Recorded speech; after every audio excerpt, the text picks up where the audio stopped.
Okay, so. Hi, Ellen. Hello. Hi, Chrissy. Hey, Ellen, 137 and 0. That's awesome, Merlin. Yep, I saw you a couple days ago. trying. Yeah. Looks good. Looks like we're up and streaming here. Is it all right to go ahead and read the meeting intro there, Chuck? Okay, sure. This is a regular scheduled January 2021 meeting of the City of Wooster Planning Commission. This is a volunteer commission of Wooster citizens established to hearing planning matters as specified in the City of Wooster Planning and Zoning Code. My name is Chuck Armbruster, and I'm the chair of the Planning Commission. Because these meetings are a matter of legal record, this meeting is recorded. We ask that if and when you speak loudly and clearly. We also ask that prior to speaking, each speaker gives their name and address and affirms to tell the truth. The applications to be considered tonight are applications PC 2101, PC 2102, and PC 2103. Following tonight's meeting, the applicant in each case will receive notification of the Commission's decision regarding their application. Chuck, is it okay if I read the kind of the meeting intro there, kind of describing it to everyone in attendance? Feel free. Okay. The format of this meeting consists of Planning Commission members, applicants, the public, and city staff attending a live online Zoom meeting, and the public viewing the meeting on the city's YouTube channel. For those attending the Zoom meeting, please only speak when the chair indicates it's time for you to do so. In addition, as usual, prior to addressing the commission, please state your name, address, and affirm that you will tell the truth. Public viewers on YouTube have the ability to type in comments with a Google account. If you enter in a comment on YouTube, please first indicate your name and address. Comments can be entered at any time, but we relay to the board or the commission, when the chair indicates it's time to do so. Please also note multiple comments can be entered, but each comment is limited to 200 characters. If you're having difficulty commenting, comments can be emailed to me at a.dutton@worcesteroh.com. Also, finally, please be aware that there is an approximate delay of 15 seconds between the Zoom meeting and the live stream on YouTube. Thanks. So we'll call the meeting to order. The first item of business is a roll call. Please confirm your presence when I call your name. Kyle Adams. Here. Cherie Bronson. Here. Grant Mason. Here. Mike Steiner. Here. Mark Weaver. Here. And I'm present as well. So we are to approve the December 3rd, 2020 meeting minutes. Are there any additions or corrections to the minutes, please? I move to approve as printed. Okay, do we have a second, please? I'll second. Okay, that was Kyle. Yes. Okay, thank you. Any discussion? All in favor, say aye. Aye. Aye. Anyone opposed? Motion passes. The first application tonight is the PC 2101. Matthew Long requests conditional use approval for a self-storage facility at 1788 Eagle Pass in an I-1 Office Limited Industrial Zoning District. Is the applicant representative present to further outline the application? Matthew Long, present for the applicant. Okay. Address and affirm to tell the truth, please. Sure. My business address is 225 North Market Street in Worcester, and I affirm to tell the truth. Thank you, members of Planning Commission, for listening to this application. This relates to a conditional use approval for the conversion of an existing commercial or industrial facility from what was a construction yard and vehicle storage into a self-storage facility, with the only modifications to the site being to enclose the buildings that are currently enclosed on 3 sides to be enclosed on 4, and subdividing the space to conform with the code's regulations for self-storage facilities. Otherwise, the site would remain as is, but be developed again pursuant to the conditional uses and the conditional use standards set forth in the code. I am joined tonight by the future property owner, John Corbin.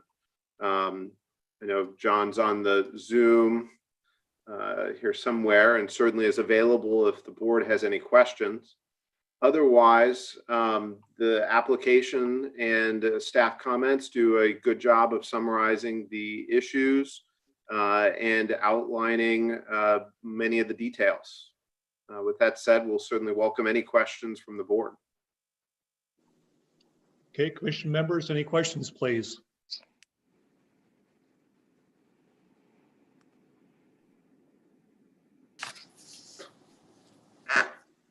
I guess not. Okay, hearing none. Andrew, any other information you need to share on this application? I don't have anything else. Matt went through it pretty thoroughly. Okay, very good. So this does require a public hearing, so let's go ahead and open that, please. And to note, prior to the meeting, I did not receive any communication for the public regarding this application.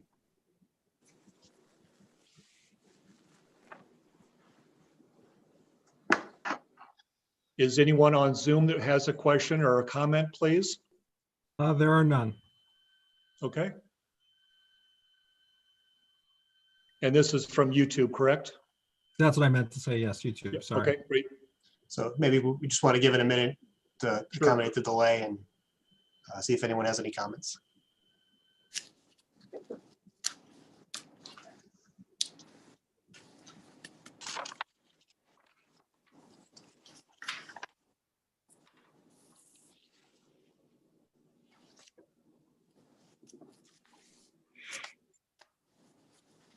They're waiting for the 96. site one. Okay, John, still nothing, correct? There is nothing, no. Okay. Andrew, I'm going to close the public meeting unless you think we shouldn't. I think there's units. I think I That's saw. fine.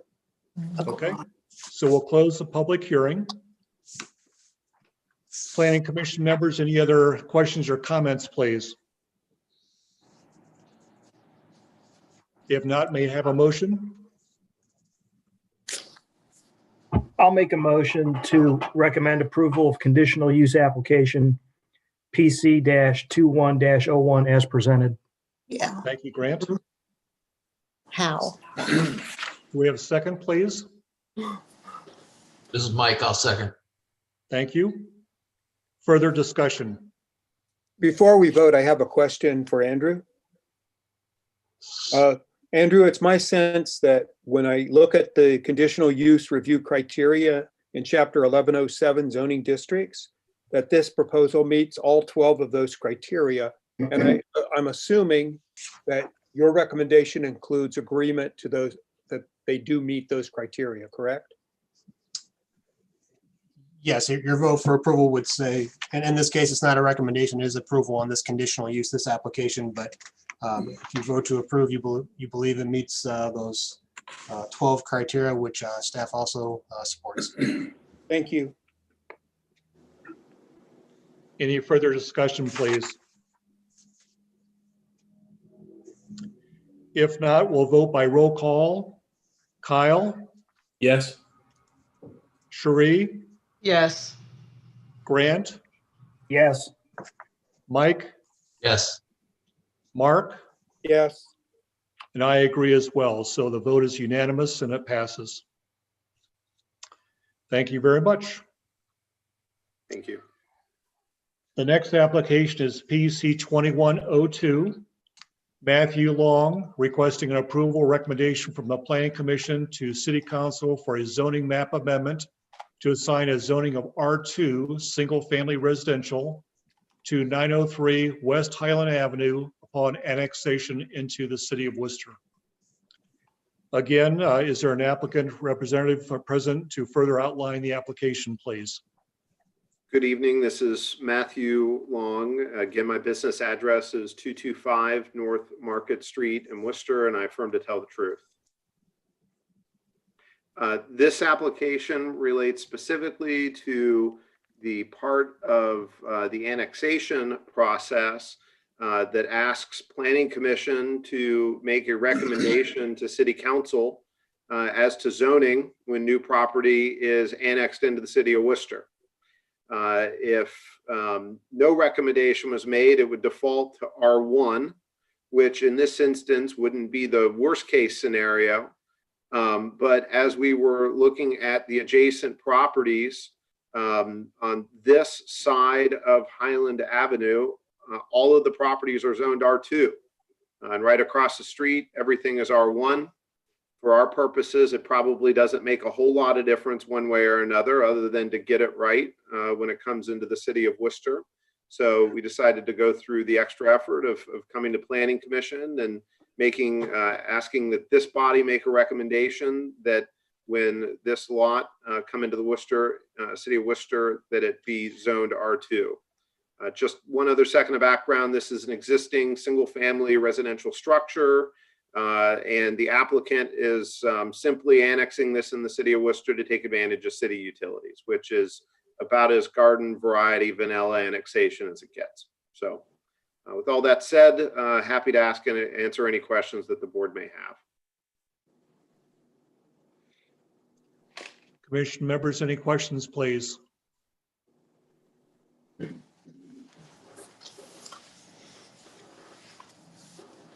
Andrew, any other input from your end? No, Matt covered it. Okay. With that being said, this also allows a public hearing, so let's go ahead and open that up. And again, Andrew, I assume you've not received any additional feedback from the public regarding this application, correct? Correct, other than just general questions about what the annexation is about. There wasn't really a feeling for or against. As Matt stated, it's a pretty vanilla annexation. We're just trying to put the annexed parcel in the correct zoning district. Okay, great. Is there anyone on Zoom that would like to make a comment for the public hearing, please?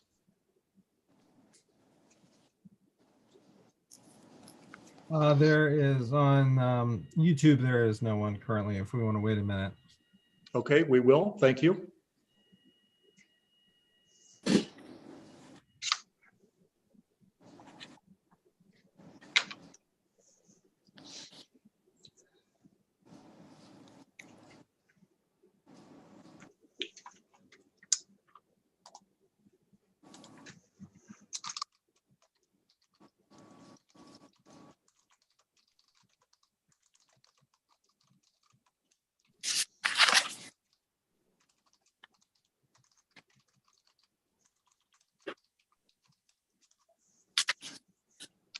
Last call for any other public comments, please.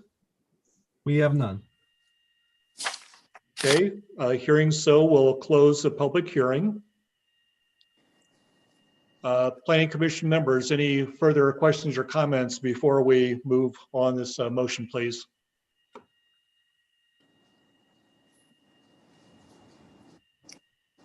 If not, may I have a motion, please? This is Mike Chuck. I'm going to move that we approve PC 2102, which is the recommendation to City Council that the zoning map is reassigned to R2 single family residential at 903 West Highland Avenue upon annexation to the city. Thank you, Mike. I'll second. Okay, thank you, Kyle. Further discussion?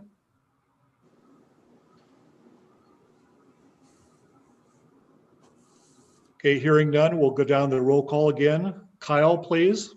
Yes. Cherie, Yes. Grant, Yes. Mike, Yes. Mark,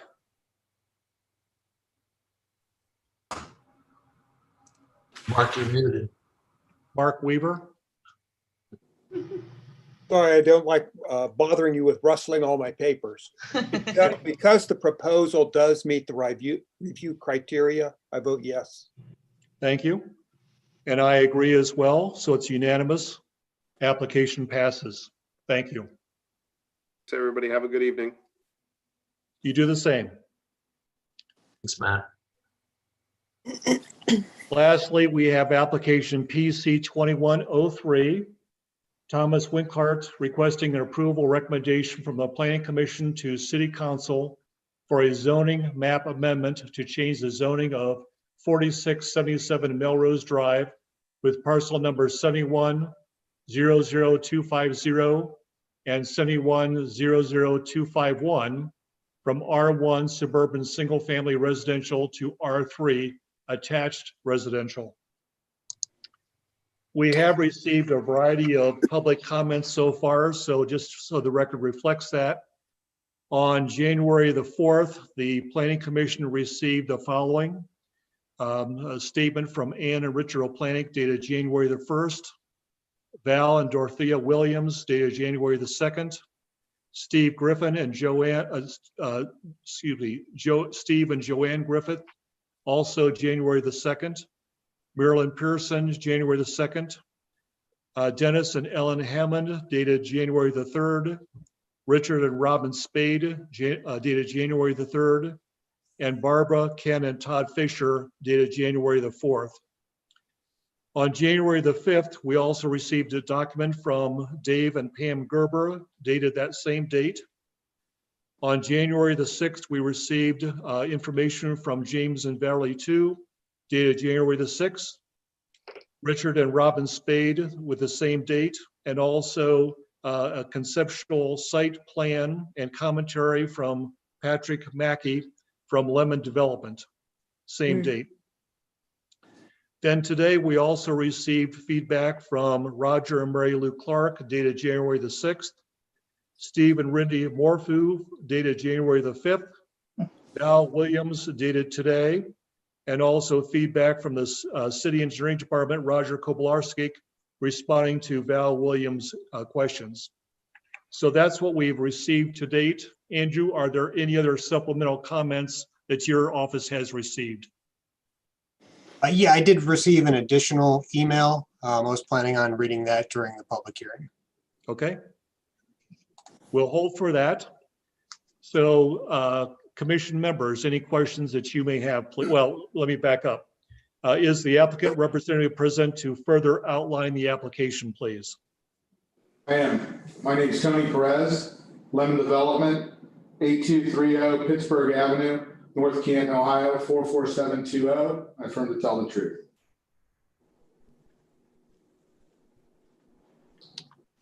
So we've obviously received the application, but if you'd like to highlight a little bit more of that, please. Yeah, Andrew, is it all right if you share the screen? Yeah, you should have that ability. If you don't, let me know and I'll try to, oh, there you go. Can everybody see what's on the screen? We can, Tony. Very good, thank you. Once again, my name is Tony Perez. I'm president of Lemon Development. I'd like, before I get into actually the site plan and to talk about the rezoning, I'd like to give you a brief overview of our company and who we are. First, I'd like to thank everybody here today, all of the neighbors and everybody from Planning Commission. So Lemon Development was founded in 1976 by our founder and CEO, Bill Lemon. Bill started in development and built his first apartment building in Columbus in 1967. After Bill's stint in Columbus, moved back to Canton to focus on his appraisal business, but also started to develop land in Northeast Ohio. Today, Lemon Development has built and managed over 2,500 market rate apartments, designed and built 30 residential subdivisions and 19 senior communities within the state of Ohio. One of our most successful senior buildings that are built under the Danbury name is located in Wooster on Portage Road. A little about myself, I am the president of Lemon Development. I've been with the company for 9 years. Built a little bit of everything in my past. So this is the site. If you guys can see that, I think everybody's familiar with the actual site. The rezoning request. So it's 21.87 acres located on parcels 71-00250 and 71-00251. Current zoning is R1. We're looking to request a R3 zoning. I feel this community is very similar to what's to the south on Melrose. If you guys are familiar with the Melrose single-story apartments, that community is surrounded by R1, and they achieved an R4 zoning change. Ours is to the northeast and to the west R1, and R5 is across the street. To our concept plan. Obviously, we're not required to have a concept plan with this type of rezoning request through Planning Commission, but we thought it was important to show the city and the neighbors what we are proposing. So we are showing 152 units, a mix of 4 and 8 unit single-story units with attached and detached garages. Very important to notice the perimeter of the property.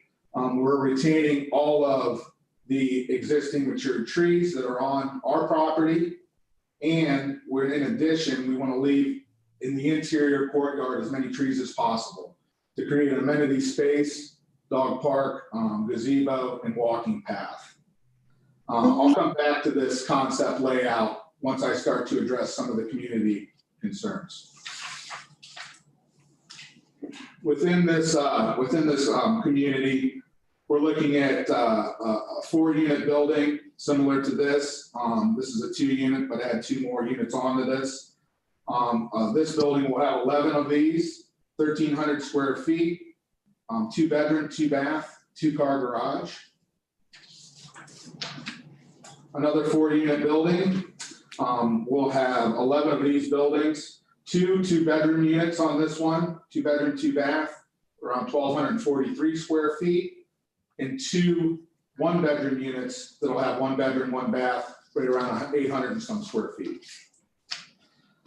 The last 2 buildings in this will be the building to the left. We'll have 3 of these buildings, 8 1-bedroom, 695 square feet, 1 car, detached, 1 bedroom, 1 bath. And the building to the right of this document will be 2 2-bedroom units and 6 1-bedroom units. 1 bedrooms will be right around 700 square feet. We'll have 5 of these. Before I start to address some of the community concerns, I want to address why Lemon Development has decided to come back to Wooster and propose this development. With many cities, obviously this size, there's a definite need for this type of housing. The large employers in the area are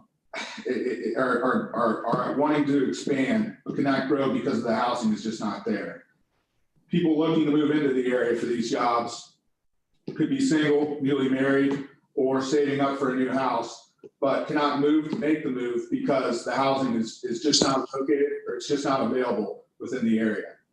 The other plus to this 1 and 2 bedroom maintenance-free living is to attract more of the seniors and independent type people.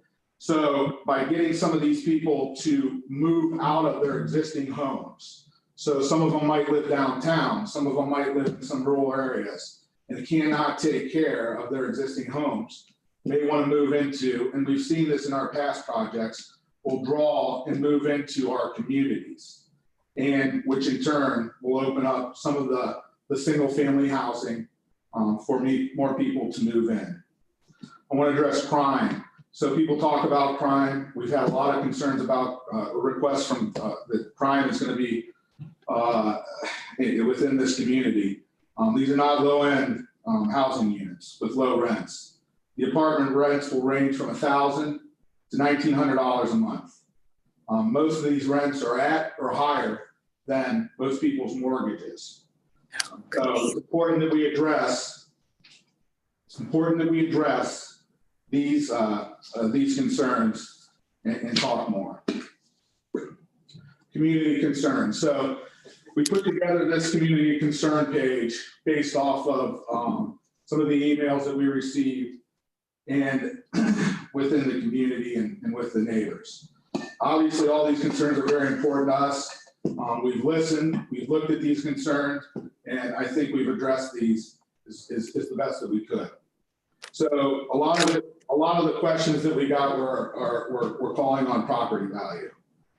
For several of the letters sent regarding the zoning application, there's a concern of potential diminishing of property values. You know, the cost of these new apartments are between 170 to 200,000 per unit. So this is similar or exceeds the value of some of the adjacent homes. Like I said, the estimated rents for these apartments and villas are going to range from $1,000 to $1,900 a month. So, it's hard to understand how some of this is going to bring down property values. Harmonious groupings of buildings. Obviously, some of the emails we got cited section 1105.07. These, like I said, these buildings, 96 of these units are going to have attached garages. They're all one-story buildings. We're not doing any two-story units.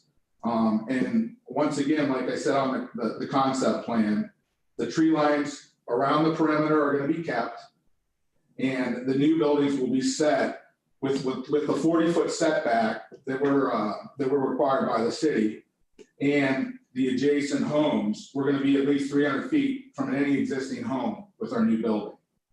Come on. Excuse me? And the other thing, we do not sell any of our property. We hold on, we build, manage, and keep all of our properties and take care of all of our buildings. We challenge anybody to go to any of our properties and look and see some of our existing properties. Stormwater damage or stormwater drainage, concern of stormwater or runoff. I know the city engineer addressed this, but I'll address it as well. Anything that obviously we can't dump water on the existing properties.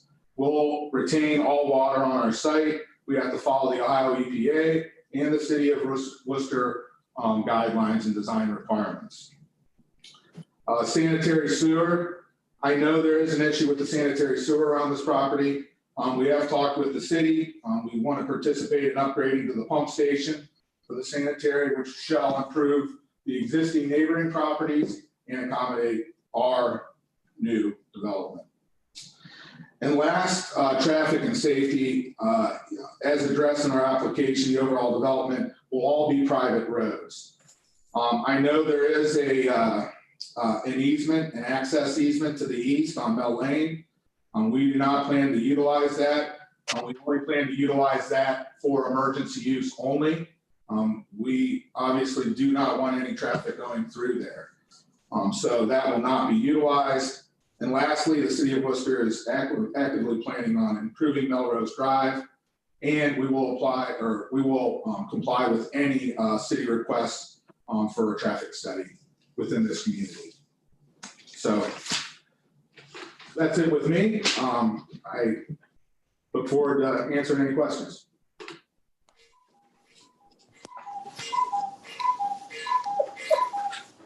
Comic relief. Apropos. Cuckoo. So, commission members, questions that you might have for Tony, please.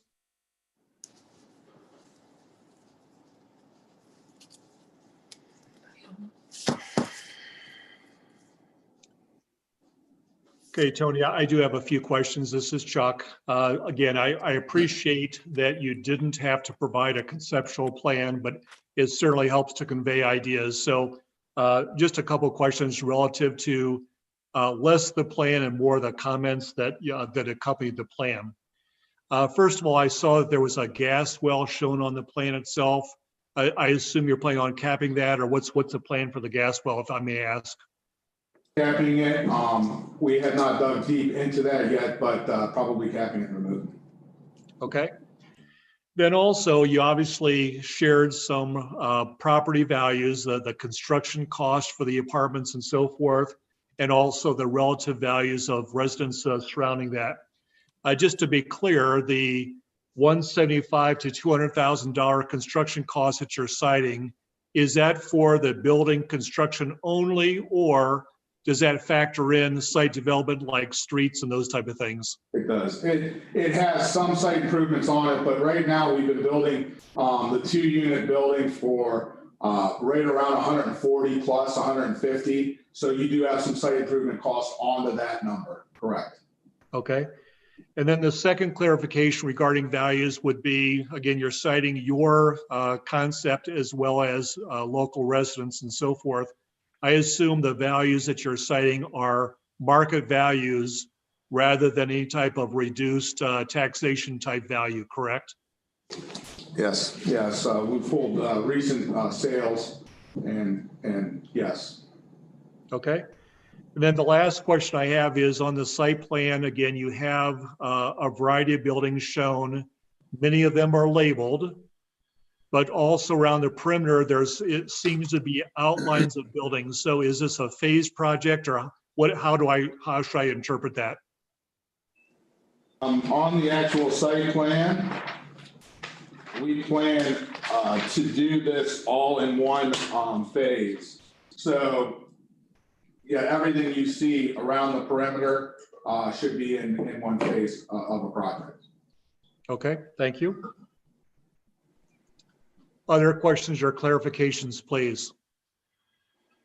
I have I do, if there's no one else on there, I do have a question from a viewer, but we'll save that till after anyone else on the actual meeting. Okay, very good. Andrew, any other supplemental information from your office, please? I don't have anything else. You have the staff report, which outlines the proposal, the requirements and the changes, and if it's changed from R1 to R3, the differences between those districts, comprehensive plan, market study that was done, review criteria, and our staff's recommendation of approval. Okay.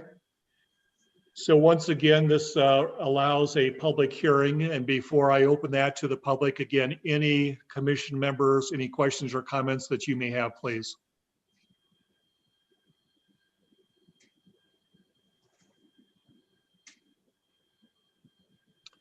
Okay, hearing none, let's go ahead and open the public hearing. I've already mentioned the documents that we received to date. So again, let's talk or hear from the public on Zoom first. Then we'll follow by any commentary that we have from YouTube. So any folks on Zoom that would like to make a comment, please. Yes, Carl Himmler here, 2685 East Smithville Western. The question I have is. And you affirm to tell the truth, sir, correct? Yes, I'm sorry. Yes. Yep, thank you. Okay. One of the questions I have is concerning who will be paying for the infrastructure of this property, streets, sewer, and all that. Will the city be involved in having to fork over some cash to do this? Or will this all come under the Lemon Development Plan? Yes. Help us out? Yes, sir. All public, this will be all private streets, sir. So it'll be all under the Lemon Development. And will you also be the property owner and manager for this entire complex? We will. So yes, sir. So we are Lemon Development sister company is Brookwood Management. We have a large management company that manages over 2,500 apartments. And they are in our office. We share same partnership and ownership. So we will build, own, and manage all of this community.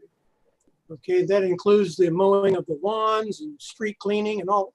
Yes, sir. Yes, we will. So the city won't be involved in cleaning the streets or anything? No, sir. No, it will be all private drives. Thank you.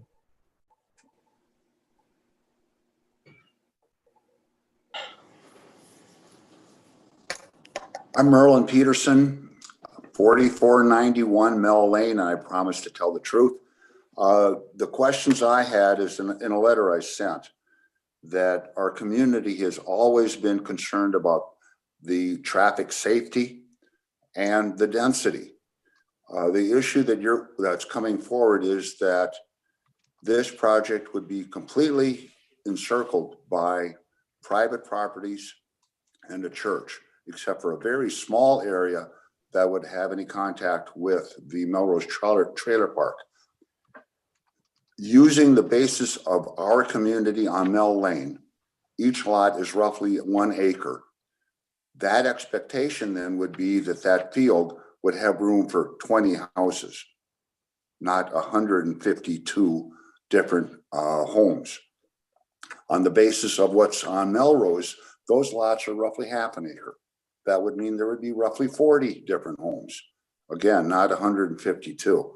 Our community always has been concerned about the density and safety. I am concerned that by increasing this or changing this to a different R3, it would not be compatible with the community around it. We're not opposed to development. We never have been opposed to development, but we are concerned about a development of this nature. Thank you. Thank you. Hi. May I speak? This is Anno Planick. Please, yes. Thank you. Anno Planick, 4700 Mel Lane, Worcester, and 31709 Tappan Hills Road, Tippecanoe, Ohio. We have a home at 4700 Mel Lane. We've been there since we were annexed into the city and before that. When we were annexed into the city, the land behind us, Mr. Yacapero's parcels, were zoned as R1. And they were zoned R1 for a purpose. As explained to you by Lemon Development Group, and with the map that you were provided, Planning Commission members, you will see that 3 sides of this property that's being proposed for development is almost entirely R1 properties. Not only are they R1, but they are home owned. They are not rental properties. A distinct difference of putting this R3 development in the middle of our R1 properties is that they are apartments. They're not like Bayberry Cove or Wetherington that are properties, condos built close density, but purchased by homeowners. Apartment complexes have a completely different atmosphere. A lot of people coming and going. You don't have the home ownership. It is, as your criteria says, one of the things for you to look at is it compatible with the uses that are around it? As you can see from your map, around it on 3 sides, the 4th side being agricultural land, it's completely owned by homeowners. So this is a complete deviation from what the city originally intended for this land when it was annexed into the city. So that's one complete concern, is the incompatibility with the neighbors. A second concern that I have is the ability to encapsulate stormwater. Those at the city know that we have had over the last 2 years, many visits from our engineering group, city council, the mayor, because of the stormwater issues. Also provided for you was a topographical example that I noticed with the developers showing that. We happen to be in the lowest corner of that land, and there's no retention pond back there on the Mel Lane side in the proposed map. We've already been taking the water that comes down off of that hill into our backyards. And it's just been aggravated over the last several years when the farmer has been plowing it in a different direction.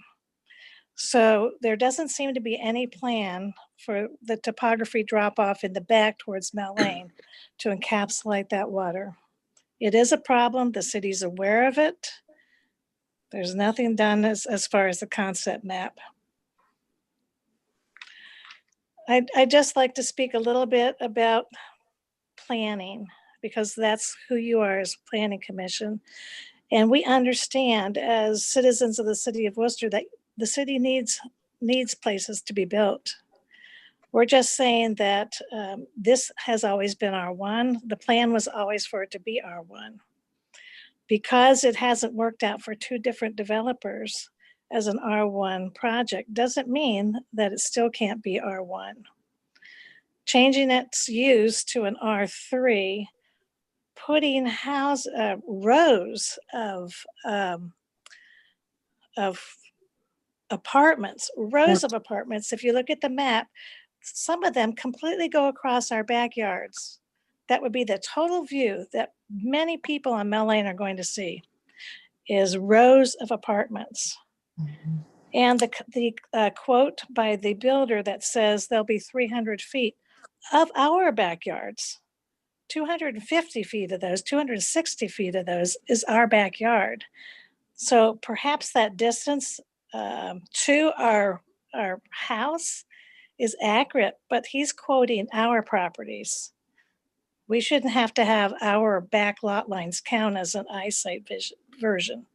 Most of you on Planning Commission are single family homeowners as well. We've always expected that that land would be developed, but we have expected the promise of the city when we annexed in that that would be kept R1. And we would expect that the city would continue to see that that makes good planning sense when all three sides around it are home-owned R1 buildings, places that we've called home ever since 1989 when we annexed into the city of Worcester. We've called it home for a lot longer than that. Consider yourself as home property owners. Do you want to look up after living in a home for 36 years and see instead a long row of apartments that go across your total backyard?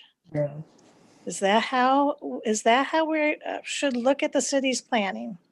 So my comments really encapsulate three things. R1 is the correct designation. Changing it to R3, an R3 development that is a rental development, completely different than homeownership, is an inappropriate designation.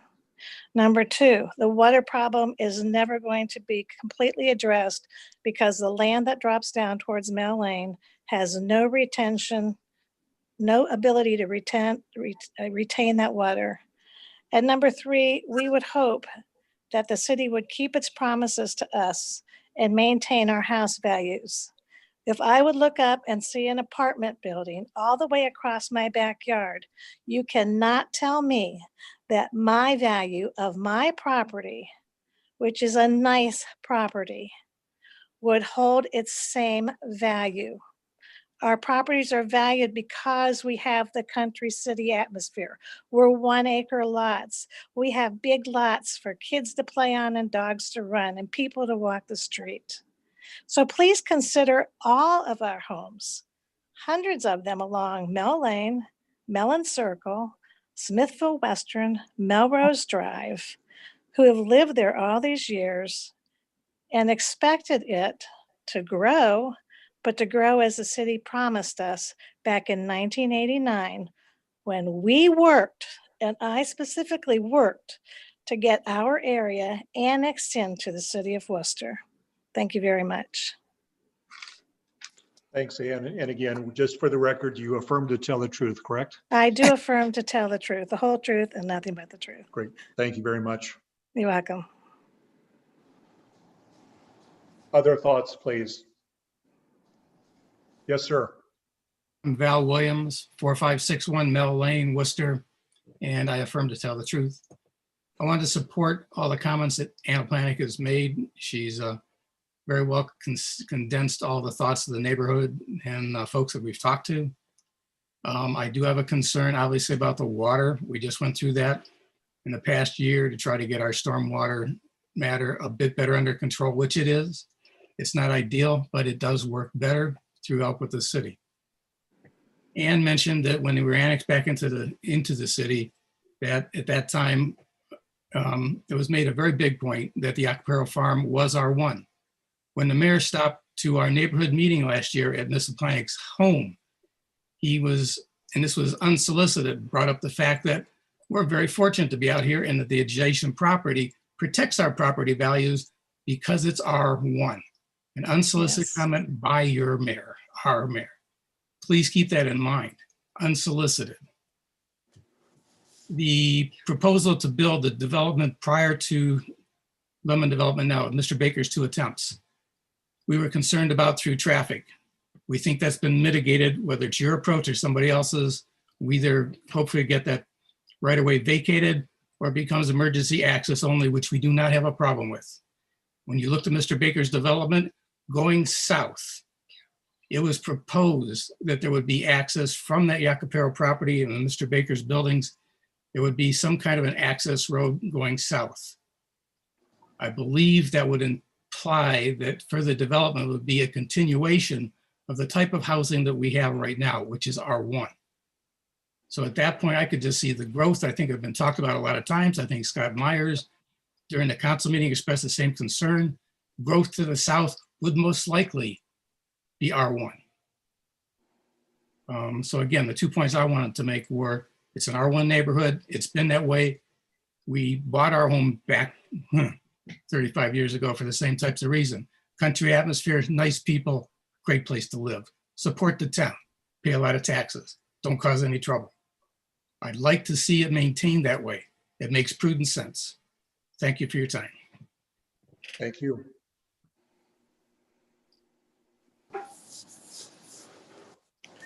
May I speak, sir? Absolutely. Thank you. I'm James Tew. Are we honestly supposed to swear to tell the truth? If that's the case, I do swear to tell the truth, but I can't tell if you're serious or not.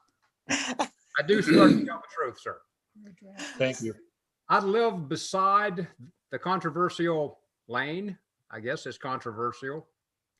And I was relieved to see that this particular plan doesn't stress as much use as the previous plans did. I think it's premature to ask right now, but I'm puzzled as to what the change was, because we were told very firmly in the first 2 plans that that had to be an entranceway. Emergency primarily, but the public could use it. So I'm cautious, being one of the parties who lives beside that lane, that in fact it will be only emergency and occasional use by the city and not a common thoroughfare.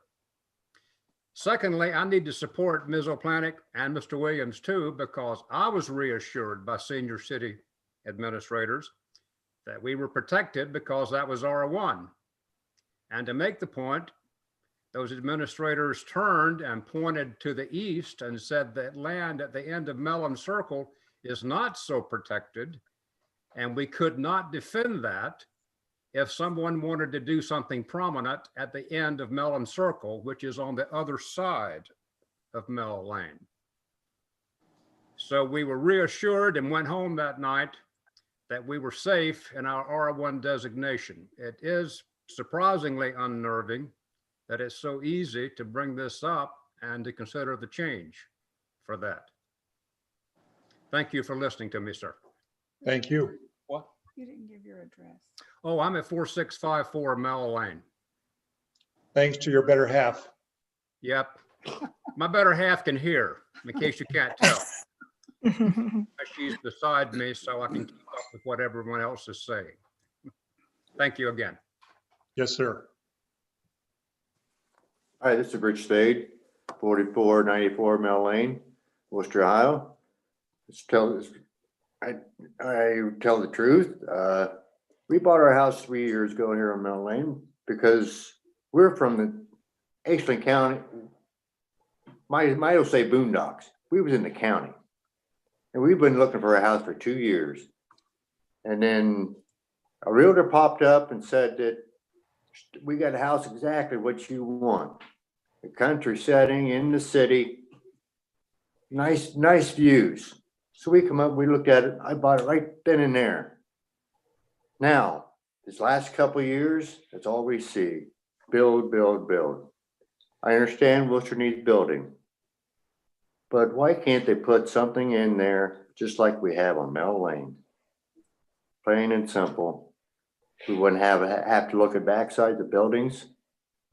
Kids be able to go out and play in their backyards. They wouldn't have to be 40 feet, which is only not even half a football field. to the house from our backyards. I mean, kids like to play outside too. Give them some room to play. And the other things I've got is rentals. Rental buildings are not taken care of as a homeowner takes care of a home. There's a lot of difference in that. A homeowner takes pride in their homes. Renters don't. With that, I think that's all I have to say. And Ann and Val and Merlin all have good points. We all have good points. We want to keep it R1. We aren't opposed to housing. Thank you. Thank you, sir. This is Carl Emler again. When I first built our house on the corner of Mel Lane and Smithville Western on that large property, at that particular time, the realtor indicated it was a R1 allotment. I think it was called Troyer Estates at the time.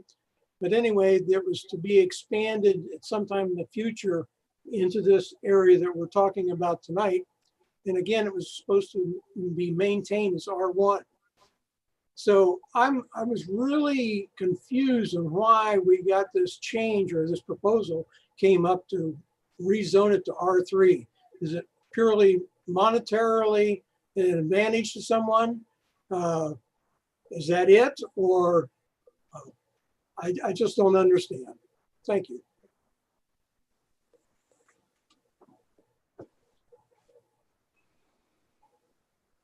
I'm finished. Okay, yep. Any other comments from Zoom users, please? There was one thing I wanted to point out with these review criteria staff recommendations from the city of Worcester. There was, I've noticed this spoken of more than once, that this is going to free up housing, this type of apartment complex, where people will move out of their homes and move into this for an easier way of life. I think I believe I heard that again tonight. So we're saying that someone, let's just say an elderly couple like myself and my husband, are going to give up our home, which we of course have paid after all these years, and we're going to move in an apartment complex that's going to be, let's just say $1,900 a month. I'm going to pay now rent. Really, I think the reasoning behind this, I could see if it were home ownership homes, that someone's going to leave their home in the Wooster and move to this if it was a home ownership issue with a smaller home that is the exterior is taken care of, but into an apartment complex. Right. I really think that type of rationale and trying to support that argument is very weak. And also, in looking at the review criteria, I actually, and that's what you do as planning commission, B says that it's either necessary or desirable because of changing conditions. To whom is it necessary and desirable? Certainly not to the three sides of homeowners that live there. D says the uses of the reclassification would be compatible with the uses permitted in other property owners in the immediate vicinity. We're not compatible. We are R1 and we're homeowners. This would be R3 high density and rental apartments. That's not compatible. It's not likely to result in significant adverse impacts on other properties in the vicinity. Yes, it will. If I have an apartment complex completely plastered up against the back of my property, that will change my property value.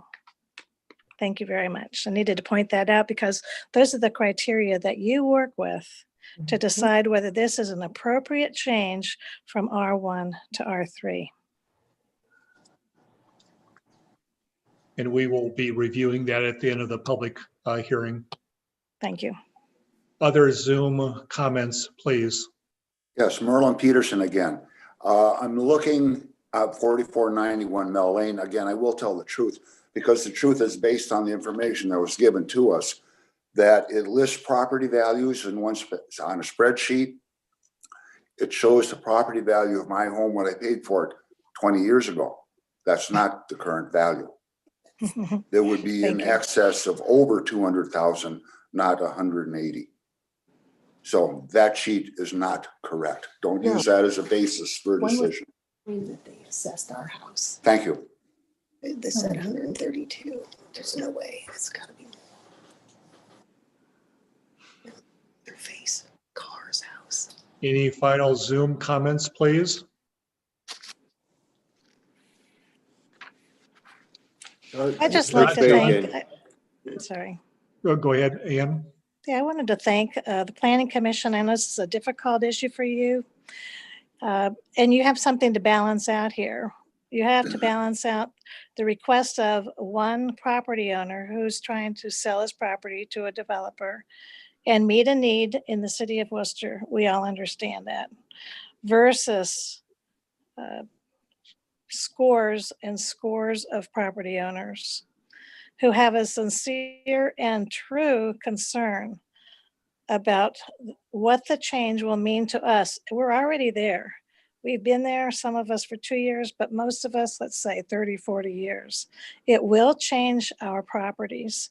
It'll change the complexion of the neighborhood from an R1 to an R3 rentals behind us. It'll change our water flow. I'm going to tell you right now, come and join me in the next big rainstorm in the back of my property. It will change our property values for sure, but also will change the intended idea of what that area was to be when it came into the city. That area was always intended to reflect the neighbors and what we were like. We're regular people. We don't own big homes, but we own nice homes. We have been happy to be citizens of Worcester. And thankfully, in the last year, the city has come out and started to help us with our water issues. But it's been a long time coming. But we have been very amenable to being part and good citizens of the city of Worcester. But the city also should be looking at us. And when they made this recommendation, I cannot understand other than the fact that they see it as an opportunity to basically change the neighborhood, change it to rentals and high density. What about us? We are collateral damage now for what the city, I guess, intends to do with that part of the North End. And we count for something. We have been there. We have contributed. We work hard to be a part of the city.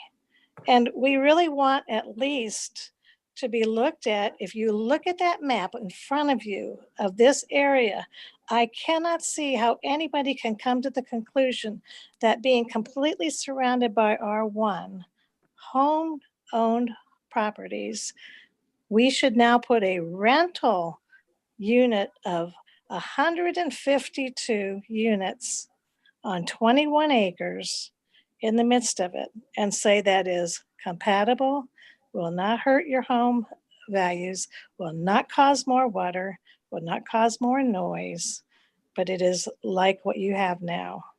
That is not the case. Thank you. Any new comments on Zoom? I have two comments. Oh, sorry, I have comments from YouTube. I'm I'll just one last pass, then we'll go to you, John. This is Rich Spade again. Tell the truth. Other than with the 152 rentals going back behind us, to the southeast of us, we've got an industrial park going in too. Just a reminder of that. Thank you. Coming at us from different sides. Okay, John, I think you're up. Anything on YouTube, please?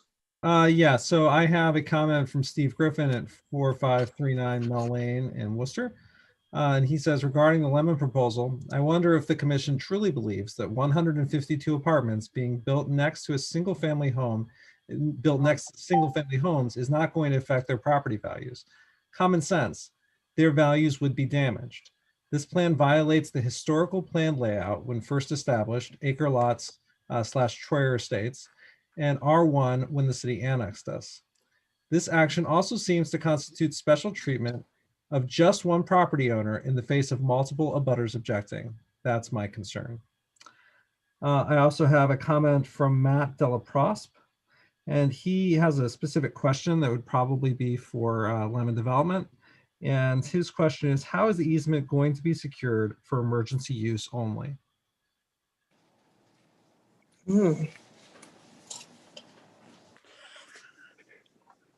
Mr. Perez, do you have a response on that by chance?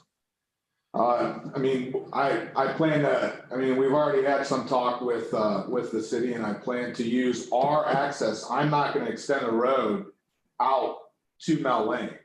I'm not gonna build a road there, and if the city requires me to have access there, I'll put up an emergency gate. I can't control what's on the other side, obviously, that's not on the occupied property, but I am not extending the road out there.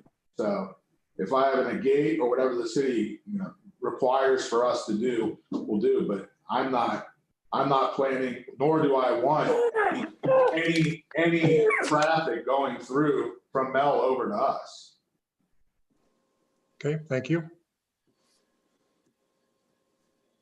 Yeah, if I could add to that, that'll probably, if this all comes to fruition, that would be a conversation with the fire department, what format they'd like to see. Is usually some kind of gate with, a box that they can enter through and only they can enter through.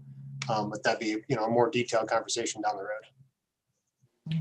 road. I have a question again concerning the abandonment of the area between the Gerber property and the two property. Has that been finalized as being abandoned, or is that, what is the status of that presently? I can answer that question. So currently that is tabled within council. My understanding, at least from my conversations with the council person who moved to do that, is that they plan to take that off the table and discuss it again once, and if they take up this rezoning in council, to kind of use the two as partner pieces of legislation, considering a lot of the same issues are raised by both of them. So that's the current status of that legislation. Thank you. I also have one more point that goes to planning for R3 developments that's in your planning and zoning code. And it says that if an R3 development is built, R1 properties have to be, I guess, protected by building either a fence, mounding, or trees. Simply put, that says to me that they're not compatible.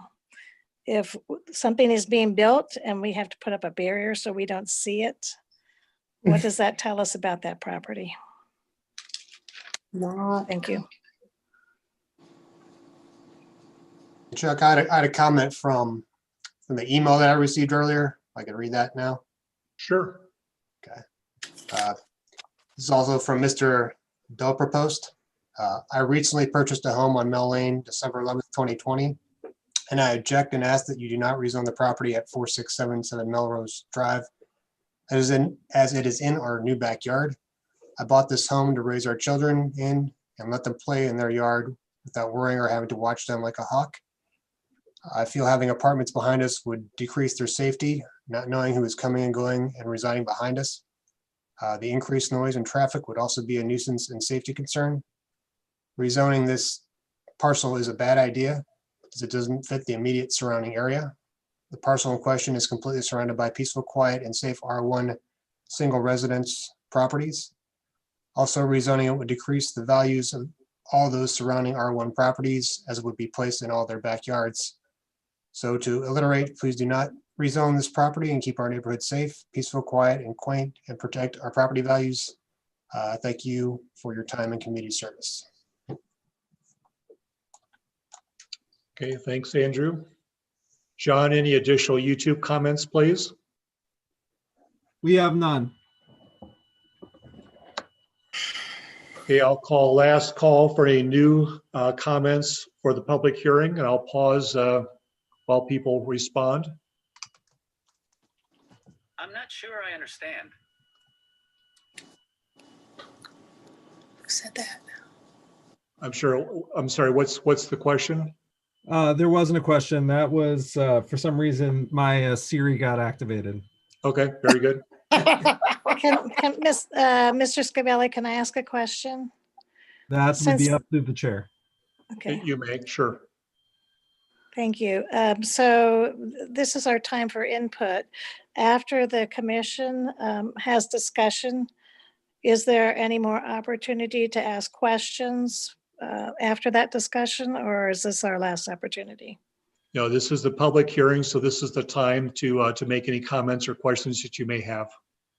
Yeah, I understand that it's a public hearing, but is the planning commission, since you're going to vote on this issue tonight, after your discussion, is there any more time, being that is a public hearing, for input from the public?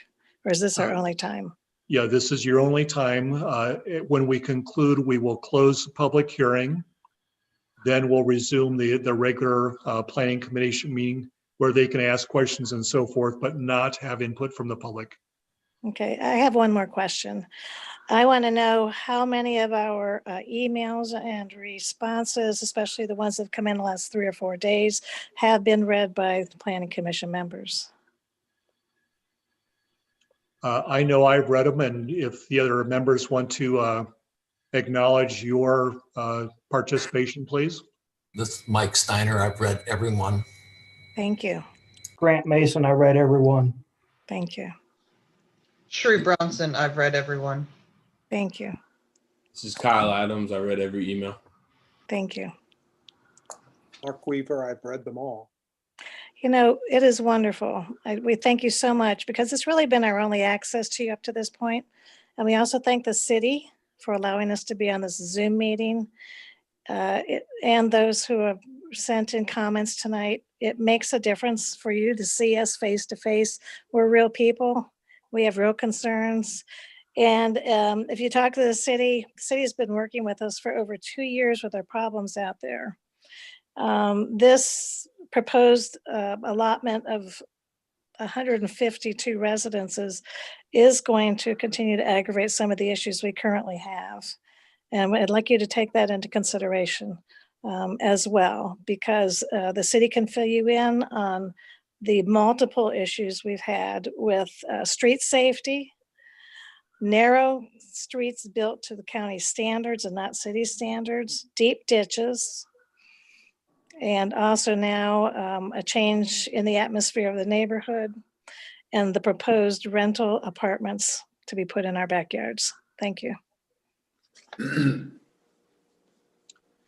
John, any final call from you two, please?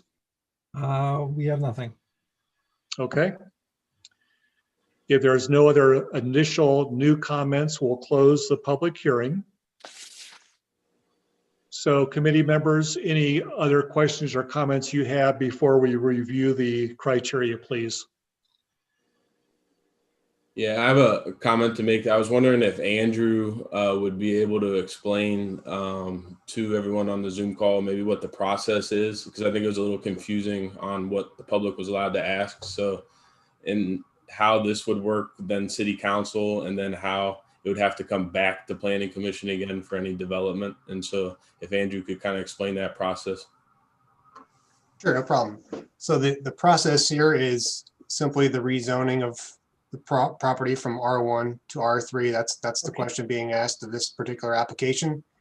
After this portion of the hearing, the planning commission will vote whether to recommend approval of the rezoning or denial of the rezoning to city council. That'll then be forwarded to the clerk and John's office and taken to city council for an ordinance to rezone the property.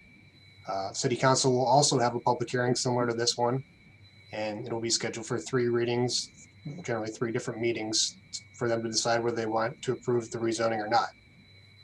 If it's approved, then the developer would need to come back to the planning commission with the development plan application. That would need to be much more detailed than the concept plan. The concept plan is fine at this point. It's a concept, it's just that. We need to include details like landscaping, lighting, building elevations, stormwater management, traffic issues, things of that nature. So it's much more detailed than this application, and the planning commission would get to decide whether to approve or deny that. Thank you, Andrew. Other questions, please? Chuck, I don't have a question. I've got a comment. I've really struggled with this request because I can imagine what it's like if you're an established R1 neighborhood and you have this zoning change put in front of you. But at the same time, I want to share with the other members of the commission in particular that I've been part of a group of folks, the assistants of the chamber and the Wayne Development Council, that are trying to address serious concerns by major employers in this community about the fact that they can't hire people because they can't find places to live in Worcester. And there have been other attempts. Okay, Baker's attempt was one that turned out that he was willing to come in and develop the property, but builders weren't willing to build houses at the price point that was going to help solve the problem of employing or of providing residences for folks that are working at Luke and others in the community. So I also see there's a need and a concern about, okay, how do you address this issue to help satisfy needs of major employers in this community and perhaps otherwise lose them to other areas that might better satisfy their housing needs. Housing is a real issue everywhere in the country. We're not unique in that regard, but it is a part of this whole discussion.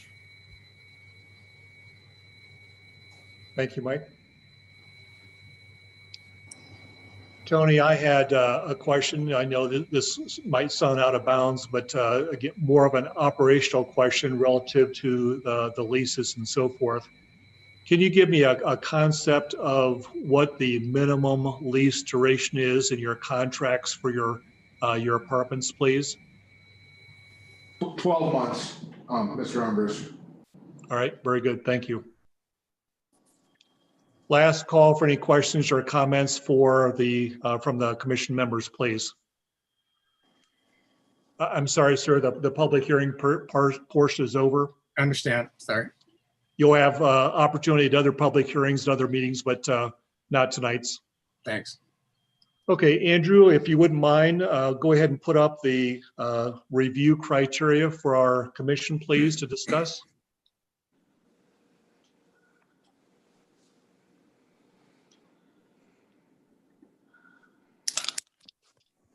So as you can see, there's multiple considerations.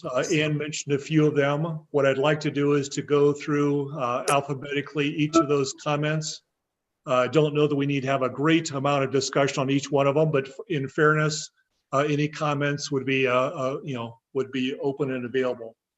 So as you can read, the first one, A, is the proposed amendment is consistent with the comprehensive plan, other adopted city plans, and the stated purpose of this code.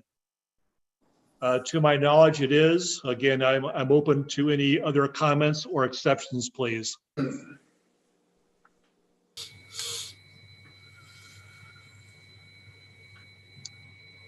Very well. Number B, the proposed amendment is necessary or desirable because of changing conditions, new planning concepts, or other social or economic conditions.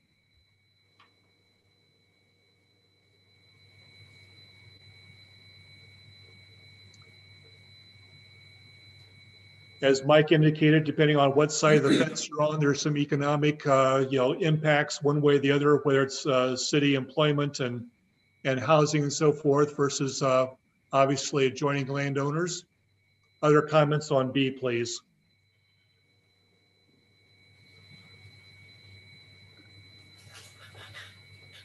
Hearing none, item C, the proposed amendment will promote the public health, safety, and general welfare. I don't know that it will promote it. I'm not sure if it's quite applicable here. So again, I'll wait for any member comments on C. Can't talk anymore.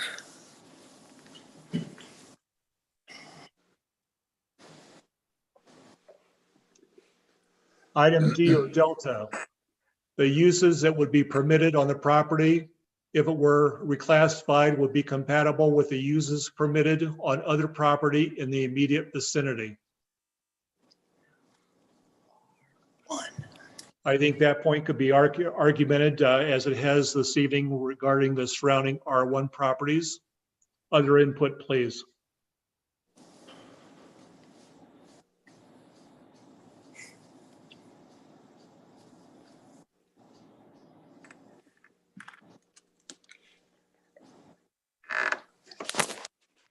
Continuing on E, the proposed amendment follows the lot lines or the center lines of streets, railroads, and other right-of-way. I think that's a true statement. Item F, adequate utility, sewer, and water facilities and all other needed public services exist or can be provided to serve the uses that would be permitted on a property if it were reclassified. Don't have insider information, but I think that is a true statement as well.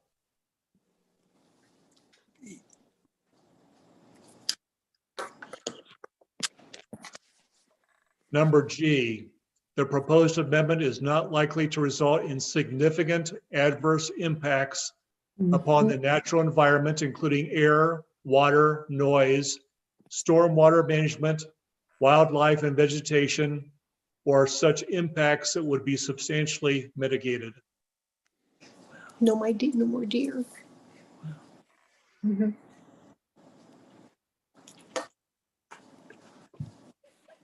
Again, if this were to go through and if the property would be developed, engineering would be required to look at those type of impacts, including the stormwater runoff, retention, et cetera. So I think it would be reviewed, and obviously recommendations would need to be complied with as proposed.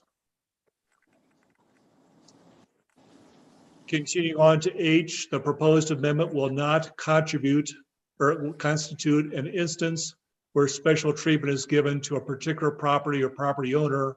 It would not be applicable to a similar property under the same circumstances. Change in zoning is not special treatment. I don't think we're showing any Chuck, preference excuse there. me. Yes. Sorry, but could you have the other folks mute their microphones because we're getting feedback and having Okay. difficulty hearing?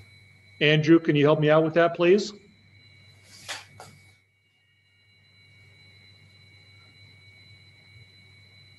Andrew? I'm muted. I believe everyone is muted here. Okay, thank you. So I think we're looking at item H. Like I say, I don't know of any favoritism here. So unless there's any other comment, I'll move on to the next topic, which is I. The proposed amendment is not likely to result in significant adverse impacts upon other property in the vicinity of the subject tract. And again, obviously, there would be some hardship on some of the surrounding properties as mentioned this evening. Other comments from members, please.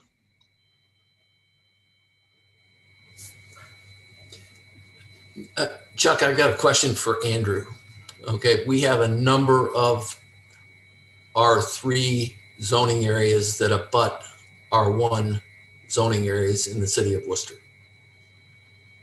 Do we have any knowledge about the impact of property values for those locations being negatively affected? I mean, I could offer my opinion that I don't believe that's the case. I don't believe that R3 zone areas with similar developments have a negative impact on property values in the area. I do not have any hard data to point to. That is just my opinion.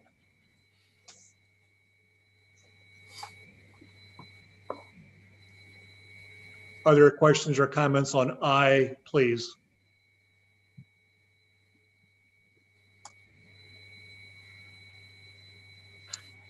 And lastly, J, the proposed amendment would correct an error in the application of the planning and zoning code as applied to the subject property. And I don't think that's applicable in tonight's application.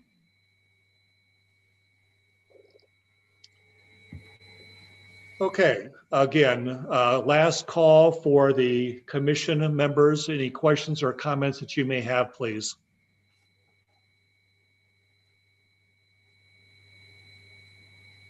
Andrew or John, any additional input from the city? I have none. No, I don't have anything else. Okay. In that case, may I have a motion, please?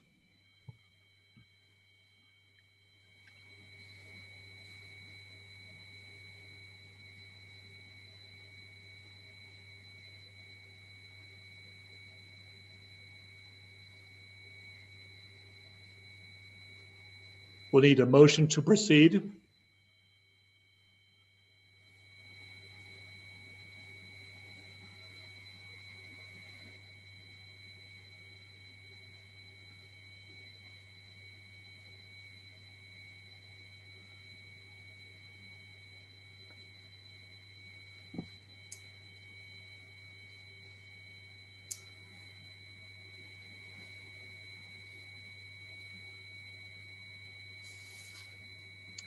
Okay, commission members, where do we want to go from here?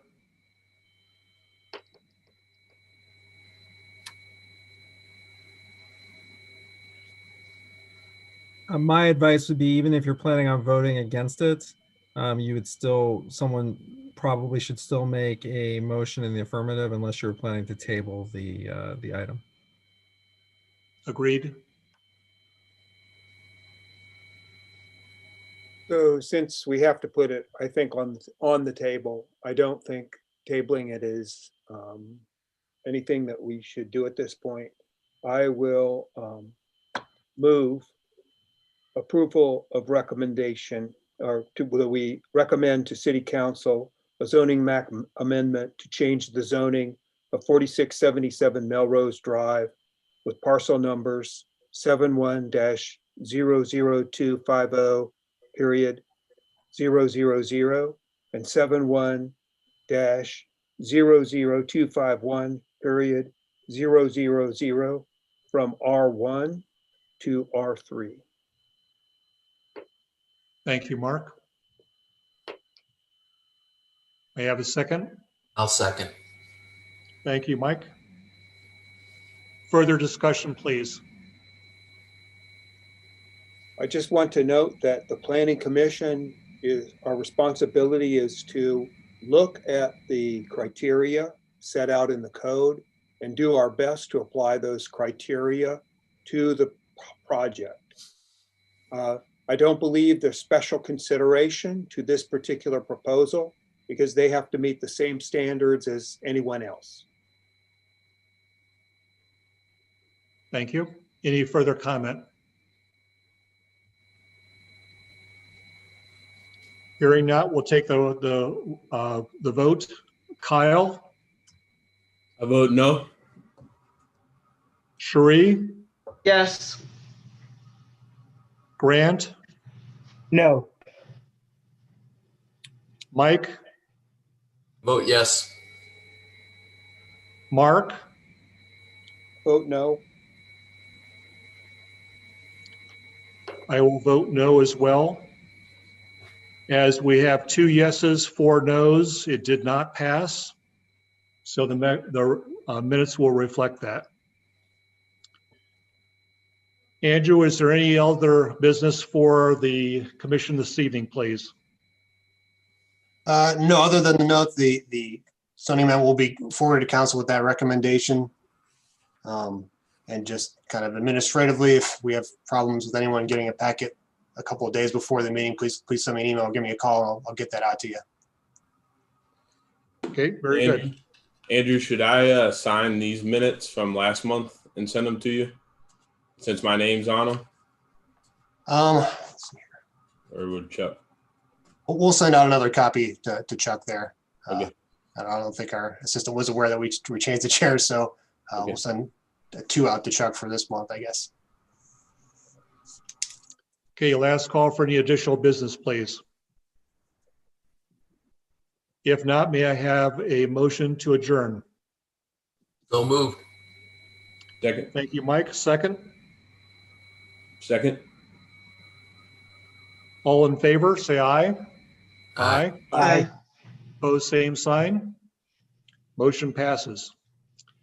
So our meeting is adjourned. The next regular scheduled Planning Commission meeting will be February the 4th. Thanks, everyone. Thank you. Thank you. Thanks, everyone. Thanks for your time.